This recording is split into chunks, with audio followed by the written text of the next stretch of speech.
يا حبايبي، ازيكم؟ عاملين ايه؟ يا رب تكونوا بخير. فيديو جديد النهارده جايبه لكم كليو جرو شامبو من كليو، شركه كليو طبعا معروفه جدا، وعملت عن منتجاتها ريفيوهات كتير. ارجعوا للفيديوهات اللي قبل كده او هسيبها لكم في الديسكريبشن عشان ما تتوهوش مني، وارجعوا لها اتفرجوا عليها، تعجبكم جدا جدا جدا.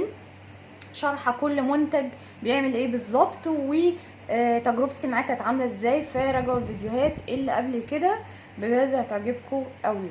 بس قبل ما اروح على الفيديو ما ننساش نعمل اللايك اتفقنا عليه، وكمان نسيب كومنت ايجابي، ويلا بينا على الفيديو.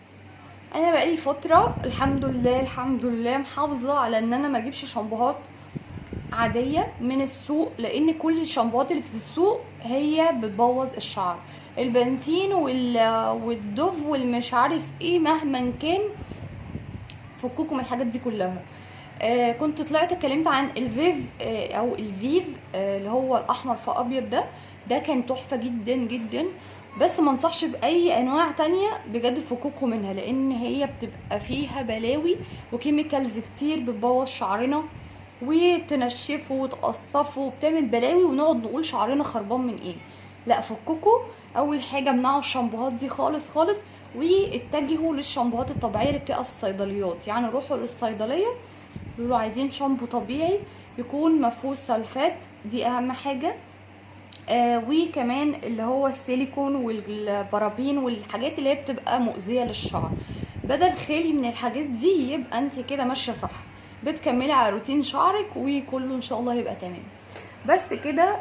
كنت جربت شامبو قبل كده ووريتهولكوا، لونه ازرق كده بس مسقطه اسمه. اللينك تحت بتاع الفيديو بتاعه، معلش سوري ان انا مسقطه الاسم. كان طبيعي برضو، خلصته حبيت ان انا اغير. فالعرض بتاع كليو اللي انا كنت قرفاكوا بيه بقالي كام فيديو، جبت من ضمن الحاجات الشامبو ده طبيعي طبعا، وخالي من السلفات، مكتوب عليه بالبونت العريض اهو سلفات فري، وكمان فري من الحاجات دي اللي هي سيليكون والكحول وبارابين وحاجتين كده مش عارفه الصراحه ترجمهم، حاجات اكيد مؤذيه برضو للشعر. تمام كده، ومكتوب هنا عليه بارابين فري وهنا سلفات فري، فانت كده في الامان. شامبو زي ما احنا شايفين كده مكتوب عليه، وكمان ورا هنشوف مكتوب عليه ايه. خالي من السلفات، وبنستخدم كميه مناسبه على الشعر المبلل، يدلك الشعر فروه الراس بلطف، ويترك 3 دقايق على الشعر، وبعدين بنشطفه كويس جدا لافضل نتيجه. استعمليه كجزء من مجموعه كلي جرو لعلاج تساقط الشعر. الشامبو ده معمول عشان تساقط الشعر، دي حاجه حلوه قوي قوي قوي. هنا بقى المكونات بتاعته، في كافيين، في هو كانت الحاجات دي مكتوبه قدام برضو، هوريها لكم. فيتامين اي ودي وبنتينول وبايوتين وايه تاني، كوكونات اويل وجوجوبا اويل والو فيرا اويل، او لا الوفي اويل، يعني زيت زيتون. تمام كده. وايه تاني؟ الحاجات التانية وكرياتين. تمام، هنشوف اللي قدام مكتوب عليه ايه. شيا بيتر وكافيين وكرياتين، ودي مش عارفه دي اتش تي بلوكرز، حاجه كده يعني. المهم ما علينا، الحاجات اللي موجوده في دي فظيعه جدا جدا. طبعا زبده الشيا غنيه عن التعريف، تنعيم وتغذيه للشعر وعلاج وحاجات كتيره قوي.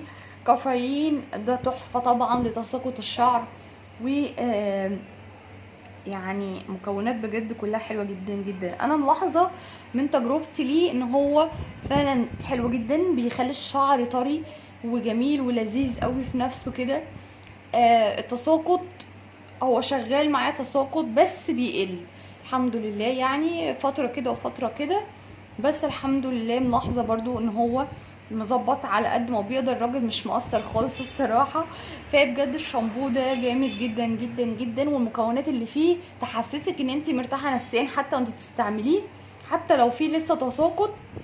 هو مش بين يوم وليله، سوري. يعني هتلاقي تساقط اختفى، هو مش سحر يعني، بس انت بتبقي محتاجه النفسيه تتظبط اهم حاجه. وكمان تستعملي بقى حاجات للعنايه بالشعر زي ما قلت لكم. اول حاجه الشامبو يبقى طبيعي، زيوت تناسب شعرك ومسامير شعرك. الحاجات دي كلها جدا جدا بتفرق قوي قوي مع الشعر، فانصحكم بيه، حلو قوي قوي قوي. وتجيبوه مع قطعه تانية من كليو، شركة كليو، علشان العرض تستفادوا منه، اللي هو انتوا بتاخدوا قطعة وعليها قطعة هدية، احسن ما تجيبوا قطعة واحدة هتبقى غالية شوية عليكم، فنجيب قطعتين مع بعض هيبقى احسن كتير. بس كده يا حبايبي، ده كان فيديو النهارده. يا ريت نتبع النصايح بتاعه العنايه بالشعر، وفي فيديوهات قبل كده كنت عاملاها حلوه قوي قوي للعنايه بالشعر، ممكن ترجعوا لها. والقص القمري بيفرق جدا برضو مع الشعر، عامله له فيديو مخصوص برضو، هسيب لكم كل اللينكات دي في الديسكريبشن عشان ما تتوهوش وتتعبوا في التدوير على الفيديوهات. بس كده يا حبايبي، ده كان فيديو النهارده. ما ننساش نعمل اللايك عشان ابقى مبسوطه وانا بشوف رد فعلكم على الفيديو، كومنت حلو كمان. وبس كده، اشوفكم على الف خير الفيديو اللي جاي. باي باي.